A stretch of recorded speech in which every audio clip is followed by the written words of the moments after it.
মাননীয় প্রধানমন্ত্রীর কাছে আমাদের অনুরোধ থাকবে, মাননীয় প্রধানমন্ত্রী মহোদয়, আমরা 10 বছরের অভুক্ত, 10 বছর ধরে আমাদের দাবি, আমাদের এই পে স্কেল বাস্তবায়ন, আপনার কাছে আমাদের দাবি হচ্ছে যে আমরা 10 বছর ধরে আমাদের যে চাওয়া নবম পে স্কেল, এটা আপনার হাত ধরে সফলতা আসুক। আমরা চাই আপনি আমাদের সেই দাবি বাস্তবায়ন করেন। মাননীয় প্রধানমন্ত্রী মহোদয়, আমরা কোনো আন্দোলন, কোনো কর্মসূচি, কোনো রাজপথে আমরা যেতে চাই না। আমরা আপনার সাথে সাক্ষাৎ চাই, আমরা আপনার সাথে দেখা করার আমরা অনুমতি চাই। আমরা আমাদের যে কর্মচারী প্রতিনিধি আছেন, বাংলাদেশ সরকারি কর্মকর্তা কর্মচারী কল্যাণ সমিতি, আমাদের এই সংগঠনের ব্যানারে আমরা আমাদের শীর্ষ নেতাদেরকে নিয়ে, আমাদের সংগঠনের শীর্ষ নেতাদেরকে নিয়ে আমরা মাননীয় প্রধানমন্ত্রীর সাথে দেখা করার অনুমতি চাই। আমরা মাননীয় প্রধানমন্ত্রীর সাথে কথা বলতে চাই, আমাদের দাবির কথাগুলি আমরা তুলে ধরতে চাই। আপনারা আমাদেরকে আপনারা আমাদেরকে কথা বলার সুযোগ দিন। মাননীয় প্রধানমন্ত্রী আপনার সাথে দেখা করে, আপনার সাথে সাক্ষাৎ করে আমাদের কথা বলার, আমাদের দাবির কথাগুলি আপনার সামনে উপস্থাপন করার সুযোগ দিন। আমরা কোনো কর্মসূচিতে যেতে চাই না, আমরা রাষ্ট্রের ক্ষতি হোক এমন কোনো কাজে আমরা যেতে চাই না, রাষ্ট্রের সম্মান ক্ষুণ্ণ হোক কিংবা রাষ্ট্রের জন্য হুমকি স্বরূপ হোক এরকম কোনো কর্মসূচি আমরা দিতে চাই না। কেননা সবার আগে আমার চাকরি, আমার এখন যে চাকরিটা আছে আমার সেটার প্রাধান্য হলো আগে। আমি অন্যায় কাজ করতে গিয়ে আমি আমার চাকরির উপরে হুমকি আনতে পারি না।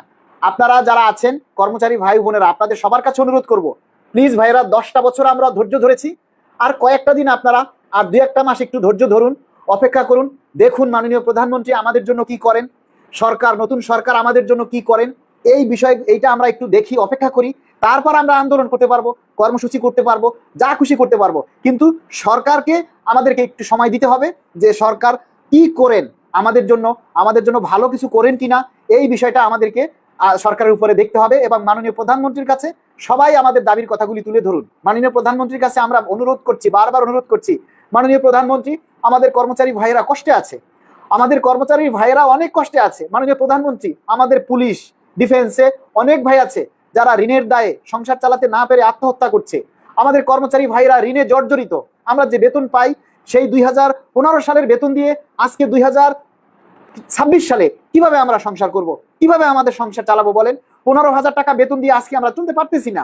আজকে আমাদের কর্মচারী ভাইরা আত্মহত্যা করছে, ঋণের বোঝা সইতে না পেরে তারা তাদের নিজের জীবন দিচ্ছে।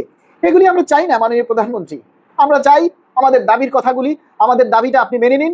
আমাদের কর্মচারী ভাই যারা আছে তারা যাতে অভাবগ্রস্ত হয়ে তারা যাতে কোনো দুর্নীতিতে না জড়ায়, তারা যেন কোনো অন্যায় পথে না জড়ায়, সেজন্য আমরা চাই আপনারা সবার আগে নবম পে স্কেল বাস্তবায়ন করুন। কারণ কর্মচারীরা হচ্ছে রাষ্ট্রের উন্নয়নের চালিকা শক্তি।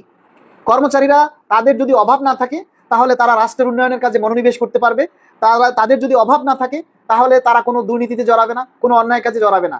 তাই দুর্নীতি দূর করার জন্য, অন্যায় অপকর্মগুলি দূর করার জন্য আমরা সবার আগে মাননীয় প্রধানমন্ত্রীর কাছে অনুরোধ করব যে আপনি আগে আমাদের পে স্কেলের দাবিটা মেনে নিন। আমাদের কর্মচারীরা যাতে সুন্দরভাবে জীবনযাপন করতে পারে, আমরা যাতে দুমুঠো ভাত খেয়ে একটু বাঁচতে পারি, একটু সম্মান নিয়ে আমরা চলতে পারি, এটাই আপনার কাছে আমাদের প্রত্যাশা।